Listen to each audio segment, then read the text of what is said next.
ఉమ్మడి రాష్ట్ర విభజన జరిగి 10 ఏళ్లు పూర్తయిన సందర్భంగా మాజీ ఎంపీ ఉండవల్లి అరుణ్ కుమార్ కీలక వ్యాఖ్యలు చేశారు. తెలంగాణలో ఆవిర్భావ దినోత్సవ వేడుకలు జరుగుతుంటే ఏపీలో దశాబ్ద ఘోష నెలకొందన్నారు.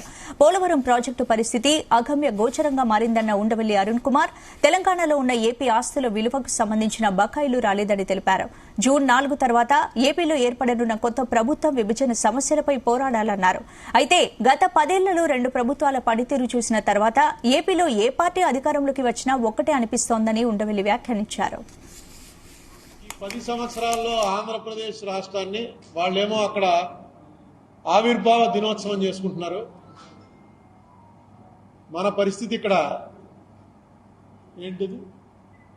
మన పరిస్థితి దశాబ్ది ఘోష. వాళ్ళ ఆవిర్భావం అనేటువంటి పదం వాడారు కాబట్టి మనం ఇది దశాబ్ది ఘోష అయిపోయింది. ఇక్కడ ఏ పని ఆంధ్రప్రదేశ్ రాష్ట్రంలో 2 ప్రధాన పార్టీల ప్రభుత్వాలు మారే గాని ఏ పని జరగలేదు. ఉదాహరణకి స్పెషల్ కేటగిరీ స్టేటస్ అనేది ఆ రోజున పెద్ద దాంతోటే కొంచెం ఉపశమనం వచ్చింది అందరికీ. ఏదో మనకి దాని అర్థం కూడా ఎవరికి తెలియపోయినా స్పెషల్ కేటగిరీ స్టేటస్ ఇస్తున్నట్ట మన్మోహన్ సింగ్ గారు డైరెక్ట్గా చెప్పారు. వెంకయ్యనాయుడు గారు అపోజ్ చేశారు.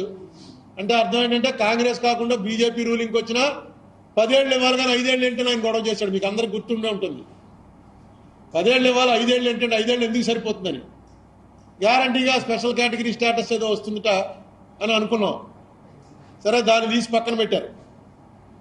రిసోర్స్ గ్యాప్ అని మొత్తం డబ్బంతా హైదరాబాద్లో వస్తుంటే హైదరాబాద్కి వెళ్ళిపోతుంటే ఆంధ్ర అంటూ రాష్ట్రాన్ని ఏర్పరిచి మేము ఎలా నడుపుతామండి, ఎలా నడుపుకోగలం అంటే రిసోర్స్ గ్యాప్ ఏదైతే ఉందో ఫస్ట్ ఇయర్ అంటే 2014-15లో రిసోర్స్ గ్యాప్ ఏదైతే ఉందో అది కేంద్ర బడ్జెట్లో పెట్టి దాన్ని ఫుల్ఫిల్ చేస్తాం.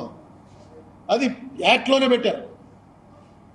అయితే చంద్రబాబు నాయుడు గారి గవర్నమెంట్ రాగానే 32,625 కోట్లు 32,625 కోట్లు రిసోర్స్ గ్యాప్ ఉందని ఒక మొత్తం అన్ని రాసి ఎలా వచ్చిందో గ్యాప్, తెలంగాణ విడిపోయి హైదరాబాద్ వెళ్ళిపోవటం వల్ల మనకు ఆ గ్యాప్ ఎలా వచ్చిందో క్లియర్గా లెక్కలేసి చంద్రబాబు నాయుడు గారి గవర్నమెంట్ పంపించారు.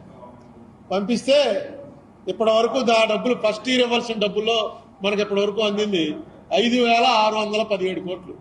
ఈ 10 సంవత్సరాల్లో ఆంధ్రప్రదేశ్ రాష్ట్రాన్ని వాళ్ళేమో అక్కడ ఆవిర్భావ దినోత్సవం చేసుకుంటున్నారు.